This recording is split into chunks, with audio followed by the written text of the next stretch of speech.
반갑습니다. 한국사회 해설의 풍겨농사학도 해품사입니다. 이번 영상은 해품사의 한능검 정규 강의 심화편 제52강 주제인 조선시대 특수신분에 대해 다루겠습니다.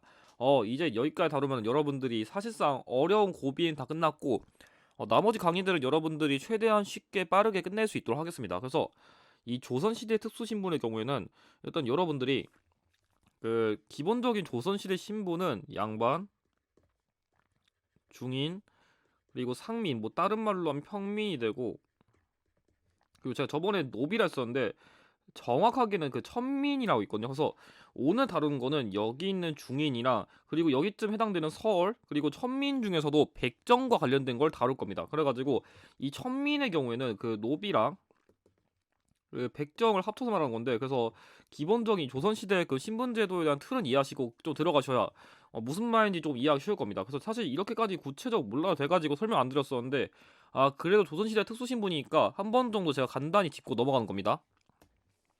자, 그럼 강의 시작하기 전에 이론 강의 관련 공지사항 전달드리면은, 강의 내용은 공유 전달 필기 모두 가능하지만 출처는 가급적 꼭 남겨주시고 상업적 이용 내지 영리적 이용은 자제 부탁드리며 강의 시작하도록 하겠습니다. 자, 52강 주제 조선시대 특수신분입니다. 시기는 조선시대 전반으로 다룰 수 있고, 근데 제가 보기에는 솔직히 조선시대 전반이라 다뤘지만 솔직히 오늘 다룬 내용 후기랑 관련된 사례가 좀 많습니다. 난이도는 그렇게 안 어려워요. 솔직히 키워드 몇 개만 외우면 돼가지고 금방 끝낼 수 있는데, 솔직히 말하면 이유영은 최근에는 거의 안 나오신다고 보셔도 무방합니다. 그래서 이 유형 같은 경우에는 최근에는 그냥 사실상 출제가 안 되는 유형이기 때문에 여러분들이 다른 유형에 비해서는 그냥 가볍게 보고 넘기셔도 괜찮을 것 같습니다. 그럼 합숙 전략 제시하겠습니다. 첫 번째, 각 특수신분과 관련된 용어 및 사건을 구별하시는 게 핵심입니다. 이게 끝이에요. 사실 더 설명할 게 없어가지고 오늘은 이것만 할 줄 알면은 사실상 오늘 강의 다 끝났습니다. 그래서 출제 원리도 문제 또는 정답에서 다양한 특수신분과 관련된 용어 및 사건들을 언급하면 그런 거 알아두셔도 되고, 그리고 중인의 경우에는 특정 전문직과 관련된 키워드를 나열할 확률이 높습니다. 그래서 약간 힌트에서 예를 들어서 뭐 천문학자, 의사, 화가처럼 뭔가 지금으로 쳐도 약간 좀 전문직이라 할 만한 그런 것들을 위주로 언급하면은 전부 다 중인이 확률이 높다는 것을 참고해 두시면 좋을 것 같습니다. 자, 그럼 핵심 키워드에 조선시대의 특수신분과 관련된 핵심 키워드를 다루겠습니다. 먼저 첫 번째, 백정입니다. 백정의 경우에는 원래는 고려시대 일반 평민의 신분에 속하는 건데, 이 백정이 어떤 거냐면 지금으로 비하면은 그 정육정 사장님이라고 비유하면 여러분들이 이해하기 쉬울 거예요. 실제로 고기를 도축하는 그런 직업이 백정인데, 원래 고려시대까지만 하지라도 약간 이런 식으로 백정이 차별받지 않았었는데 이게 나중에 조선시대 와가지고 얘네들도 약간 노비랑 더불어서 신분이 떨어진 거예요. 그래서 나중에 1차 가보개혁이라 가지고, 이건 제가 개항기 시기의 개혁 때 다시 설명드릴 건데,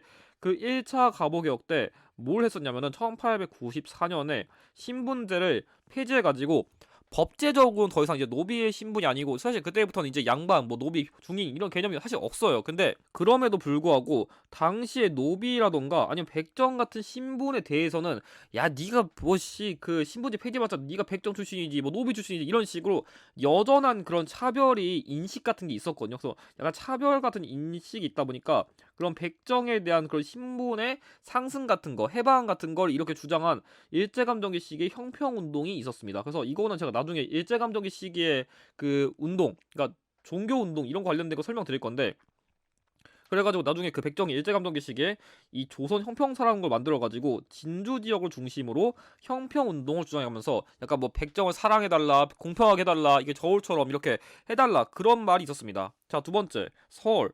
서울의 경우에는 이게 뭐냐면 첩의 아들이에요. 그러니까 당시의 남자들은 그러니까 진짜 자신의 본 부인 한 명이랑 이렇게 조금 더 낮은 아내라고 하기는 어렵고 이게 일종의 첩 같은 걸 뒀었거든요. 그러니까 아내를 진짜 본 아내 한 명이랑 첩이하고는 약간 어떻게 비교하면 좋을까 모르겠는데, 그 아내보다는 조금 낮은 단계 자신의 와이프? 그러니까 정부인은 아니고 약간 부속적인 부인이라 해야 되나? 조금 그렇게 표현할 수 있는데, 아무튼 간에 그 첩의 아들이 바로 서얼입니다. 그래서 이 금고란 말은 말 그대로 이 서얼, 그러니까 이 서얼의 경우에는 당시의 성종시기 이후부터 본격적으로 그 금고법이라는 걸 만들어가지고 과거제를 응시할 수 있는 기회를 박탈당했어요. 그래서 진짜 본 아내가 아니라 약간 좀 부속 아내라 표현해야 되나? 그러니까 그런 아내들의 아들들은 이런 식으로 과거를 응시 못하는 일종의 차별을 했다, 그런 게 있고, 얘네들을 이런 식으로 처자라고 불렀습니다. 그래서 이 첩의 아들이 서얼인데, 그래서 만약에 첩이 언급되면은 서얼을 냈을 확률이 높습니다. 그래서 나중에 이런 식으로 소총운동, 통총운동 같은 걸 해가지고 이게 똑같은 용어인데 소총이랑 통총이랑 사실 그게 비슷한 용어예요. 그러니까 얘가 소총운동이란 건 상소를 올리는 거고 통총이란 건 진짜 말 그대로 그냥 부탁합니다 이렇게 약간 플리즈 하는 건데, 이거는 나름대로 그 청요직, 그러니까 좋은 자리를 요구하는 거예요. 그래서 야 우리도 그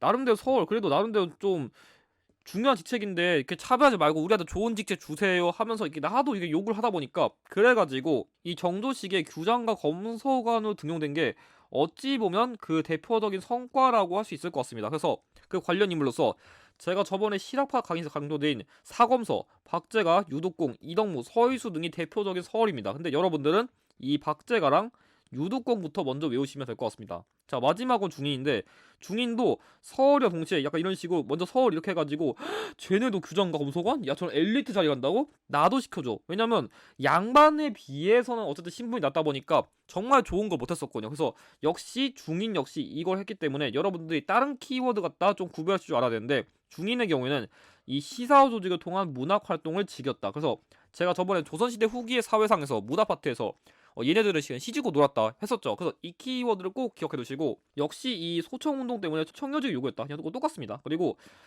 중총고적이란 말이 있는데, 이 중총고적이란 거는 특정한 전문직을 거의 대대로 이어서 하는 거, 그런 느낌으로 이해하셔도 될 것 같아요. 그래서 그 관련된 지책으로서는 역관, 이거는 번역하는 거, 율관, 이거는 약간 좀 음률, 그리고 의관은 의사, 그리고 천문관은 진짜 천문학자입니다. 그래서 이런 식으로 뭔가 전문직의 느낌이 드는 직업들이 나오면 싹 다 중이니까 이런 느낌으로 이해하시면 될 것 같습니다. 자, 그럼 관련 기출 한번 풀이해 보도록 하겠습니다. 먼저 왼쪽 문제 쭉 읽어보면은 뭔가 일단 관직의 진출을 허용한다는 말이 있었고, 여기 뭐 양첩 소생 그리고 천첩 소생 이런 식으로 일단 뭔가 관직의 진출도 허용받았었고, 이런 식으로 첩 제가 첩이랑 관련된 거 나왔다면은 서얼이라 썼죠. 그래서 이 소생이란 거는 진짜 말 그대로 그 첩의 아들 말하는 겁니다. 그래서 그거 관련된 거면 다 서얼입니다. 그래서 이걸 먼저 주목하셔야 돼요. 기억, 화척, 양수척 등을 불렸다. 이거는 백정과 관련된 키워드고, 니은, 수차례 통청운동을 전개했다. 그래서 이런 식으로 신분 상승해달라 해가지고 나름대로 그 규장과 검소관에 기용되는 그런 결과를 가져왔다. 맞고요. 디귿, 규장과 검소관에 등용되기도 하였다. 바로 나왔네요. 정답 3번이고요. 리을, 차별철폐를 위해 조선 형평사를 조직했다. 이거 역시 백정이라 했습니다. 그래서 여러분들이 조금 이유형 그런 게 있어요. 뭔가 사료 내용이 내가 보기에 뭔가 배웠는데 잘 모르겠어. 그러면 최소한 선지기라도 이렇게 비교할 줄 알아야 돼요. 그래서 좀 다른 유형에 비해서 키워드가 상대적으로 매우 고정적이라 여러분들이 이것만 잘 하셔도 문제 푸는 데는 지장 없습니다. 자, 우측 문제. 고려시대의 제인과 화척만을 이게 조선 초기에 하나로 합쳐 부른 이름이고, 여기 보면은 원래 고려시대에는 일반 백성 이퀄였다. 그럼 이거 뭐겠어요? 백정이죠? 1번 매매, 상속, 증여 대상. 이거는 노비를 말한 거예요. 그래서 그때 당시에 노비는 어떻게 보면 일종의 상품이라고 표현할 수 있겠네요. 진짜 그만큼 약간 좀 일종의 뭔가 가치 있는 물품처럼 진짜 그렇게 천하게 여겨진 게 노비입니다. 2번 장례를 통해 국가의 관리 받은 거 역시 노비고요. 3번 사신을 수행하며 통역을 담당한 거는 아까 얘기한 번역, 통역 담당한 역관이 되겠네요. 굳이 넓게 보면 중인도 될 수 있겠고, 4번 일제감정기에 형평운동을 전개했다. 그래서 제가 그 나름대로 신분제 폐지 통했는데 아직도 백정에 대한 건 차별적인 인식이 있어가지고 이런 운동을 전개됐습니다. 정답 4번이고, 5번 청요직 진출을 요구하는 상소를 집단을 올린 거는 서울 또는 중인이기 때문에 정답은 4번입니다. 자, 그럼 마지막 문제. 가 신분에 대한 설명 옳은 걸 얘기했는데, 여기 조선시대 역관 그리고 사역원. 그래서 이런 식으로 일단 사역원이라는 건 말 그대로 번역하는 거거든요. 그러니까 일본어 역관 딱 봐도 번역이에요. 근데 보면은 이 역관들이 속한 신분 이걸 하는데, 여기에는 의관, 천문관, 율관, 제가 그래가지고 이런 식으로 번역하는 사람, 의사, 천문학자, 법률 담당하는 이런 전문직 나오면 제가 뭐라 했었죠? 전문직은 싹 다 중인이다. 이렇게 풀라 했습니다. 1번 소속관청에 신공을 바쳤다. 이건 노비예요. 그래서 정확하게 얘기하면 공노비랑 관련된 건데, 공노비는 조금 자유가 있었고 산노비는 진짜 거의 양반들에게 속하는 그런 노비인데, 이렇게 소속관청에 신공 바치는 거는 공노비에 조금 더 가깝긴 합니다. 아무튼 아니고, 2번 매매상속 증여 대상, 제가 방금 노비라 했었고, 3번 원칙적으로 과거에 응시할 수 없었다. 역시 노비예요. 그래서 원래 더 넓게 보면은 그 과거에 응시해서 오는 건 서울까지도 해당된다 할 수 있는데 일단은 노비랑 관련된 키워드예요. 이 내용이 나오면 일반적으로. 4번 장례원 통해 국가 관리 받는 거 역시 노비입니다. 자, 5번 조선 후기 시사를 조직해 위양 문학 활동을 하였다. 제가 그래가지고 중2는 조선 후기 사회상 때부터 시 지으면서 놀았다고 했습니다. 그래서 정답은 5번입니다. 그럼 이것으로 52강 강의를 마치도록 하겠습니다. 이번 강의에서 활용된 기출의 출처는 다음과 같습니다. 그럼 강의 보시느냐 수고하셨고, 다음 53강에서는 조선시대 후기의 건축물에 대해 다루겠습니다. 영상의 내용이 도움이 되셨다면 좋아요와 구독을 부탁드립니다. 감사합니다.